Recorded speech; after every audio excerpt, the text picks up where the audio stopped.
तो मार्वल की सारी मूवीज में हमें कोई ना कोई तो विलन देखने मिलता है और मार्वल ने हमें पावरफुल से पावरफुल विलन दिखाया है, जैसे कि थानोस, लोकी, अल्ट्रॉन, हेला और भी बहुत सारे। और मार्वल हमें ऐसे ही पावरफुल विलन आने वाले टाइम में भी दिखाता रहेगा। तो इसीलिए आज की इस वीडियो में हम मार्वल के टॉप 10 अपकमिंग विलन के बारे में बात करने जा रहे हैं, जो कि हमें मार्वल आने वाले टाइम में भी दिखाता रहेगा। तो आज की ये वीडियो बड़ी कमाल की होने वाली है, इसलिए इस वीडियो को पूरा एंड तक जरूर देखना। तो शुरू करते हैं नंबर 10 से, जो कि है रेड हल्क। तो रेड हल्क असल में जनरल थंडरबोल्ट रॉस है, जो कि इसलिए रेड हल्क बनता है ताकि वो ग्रीन हल्क को जान से मार पाए। और रेड हल्क हमें captain America brave new world order में दिखने वाला है। और जैसे कि इसके टीजर से कंफर्म हो चुका है कि रेड हल्क हमें इस मूवी में दिखने वाला है और ये हमें एज अ मेन विलन दिखाया जाएगा इस मूवी का। तो नंबर 9 पर आता है वेनम। तो वेनम मार्वल के सबसे पॉपुलर विलन्स में से एक है और मार्वल स्टूडियोज काफी टाइम से वेनम को अपने एमसीयू में दिखाना चाहता है, लेकिन वेनम्स के राइट सोनी के पास है, इसलिए वो ऐसा नहीं कर पा रहा है। लेकिन अब मार्वल और सोनी के बीच डील होने के बाद हमें फाइनली वेनम भी अपने एमसीयू में देखने मिलेगा। और इस चीज को स्पाइडरमैन नो वे होम के अंदर ही सेटअप कर दिया था, जहां पर नो वे होम के पोस्ट क्रेडिट सीन में एडी ब्रॉक को वेनम के साथ इसलिए दिखाया गया था ताकि एमसीयू को भी उसका खुद का वेनम मिल सके। और अगर सब कुछ ठीक रहा तो स्पाइडरमैन 4 के अंदर हमें Venom as a main villain देखने मिल सकता है। और अगर ऐसा होता है तो इस मूवी के अंदर हमें धमाकेदार एक्शन देखने मिलेगा। तो नंबर 8 पर आता है लीडर, जो कि कॉमिक में एक बहुत ही पॉपुलर विलन है और ये हमें सबसे पहली बार इनक्रेडिबल हल्क मूवी में ही देखने मिल गया था, जहाँ पर जब हल्क का खून सैमुअल स्टैन के सर के ऊपर गिरता है तभी से उसके पास भी हल्क की जैसी पावर्स आ जाती है। और हल्क का खून इसके सर पे गिरने की वजह से ये बहुत ही ज्यादा स्मार्ट और जीनियस बन जाता है और यहाँ पर इसका सर इसकी वजह से इतना बड़ा है। और जैसे कि मार्वल ने हमें सी हल्क, अबोमिनेशन, स्कार और रेड हल्क को एमसीयू में दिखाया है, वैसे ही आने वाले टाइम में भी लीडर को भी एमसीयू में दिखाया जा सकता है। और कुछ रूमर्स तो ऐसे भी आ रहे हैं कि लीडर हमें captain America 4 brave new world order में भी दिखाई दे सकता है। तो नंबर 7 पर आता है सेंट्री, जो कि मार्वल का सबसे पावरफुल सुपर हीरो है। लेकिन मार्वल अपने इस पावरफुल सुपर हीरो को एज अ विलन इंट्रोड्यूस करने जा रहा है एमसीयू में। और यहाँ पर सेंट्री हमें थंडरबोल्ट्स मूवी में एज अ विलन दिखने वाला है, जहाँ पर सारे सुपर हीरो साथ में आकर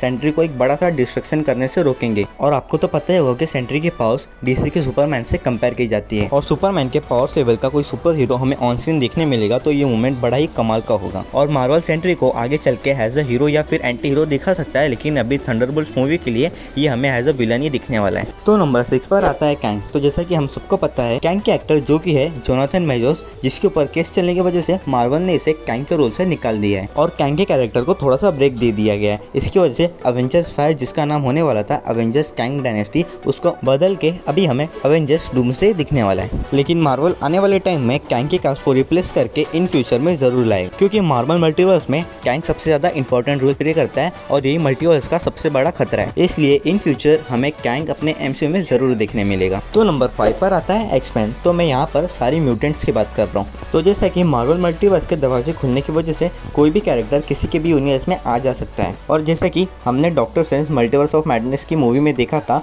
जब डॉक्टर स्ट्रेंज अर्थ 838 में जाता है तो डॉक्टर स्ट्रेंज के वहाँ जाने की वजह से इनकर्जन शुरू हो जाता है। और जैसा कि हमने द मार्वल्स मूवी के पोस्ट क्रेडिट सीन में देखा था, जब मोनिका रैमियो एक्समैन के यूनिवर्स में चली जाती है और फिर उस यूनिवर्स में और हमारे यूनिवर्स में भी इनकर्जन स्टार्ट हो जाएगा, जिसकी वजह से मार्वल हमें एक्समैन को एज अ विलन इंट्रोड्यूस करेगा और फिर हमें यहाँ पर अवेंजर्स वर्सेस एक्समैन देखने मिलेगा। और ये बहुत ही पॉपुलर इवेंट है कॉमिक का और इसी इवेंट का फायदा उठा के मार्वल एक्समैन को हमारे एमसीयू में ला देगा। तो नंबर 4 पर आता है डोरमामू, जिसे कि हमने सबसे पहली बार डॉक्टर स्ट्रेंज मूवी में देखा था और ये हमें वापस से as a villain Doctor Strange 3 movie में देखने मिल सकता है, क्योंकि डॉक्टर स्ट्रेंज 2 मूवी के पोस्ट क्रेडिट सीन में जैसा कि हम सबने देखा था, वहाँ पर क्लिया आकर डॉक्टर स्ट्रेंज से हेल्प मांगती है और फिर वो डार्क डायमेंशन का पोर्टल क्रिएट कर देती है वहीं पर। और जैसा कि हम सबको पता है डार्क डायमेंशन पर कौन रूल करता है, वो है डोरमामू। और अगर ऐसा होता है तो हमें वापस से डोरमामू वर्सेस डॉक्टर स्ट्रेंज की लड़ाई देखने मिलेगी। तो नंबर 3 पर आता है डॉक्टर डूम, जो कि कॉमिक में पॉपुलर और पावरफुल विलन है। और जैसा कि हम सबको पता है कि डॉक्टर डूम को लाइव एक्शन मूवीज में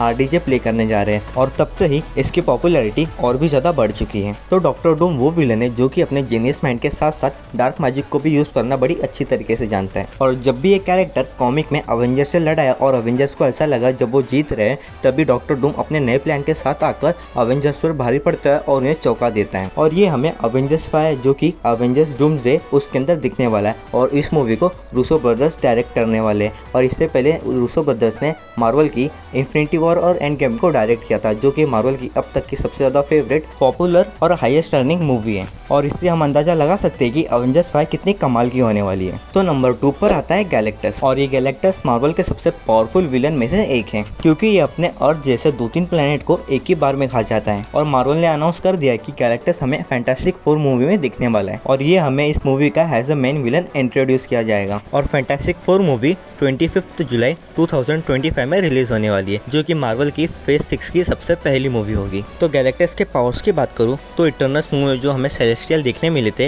ये उसके जितना बड़ा है और उसके जितना पावरफुल भी है। और अगर सब कुछ सही रहा तो हमें आगे चल के गैलेक्टस वर्सेस सेलेस्टियल की लड़ाई भी देखने मिल सकती है। तो नंबर 1 पर आता है नल।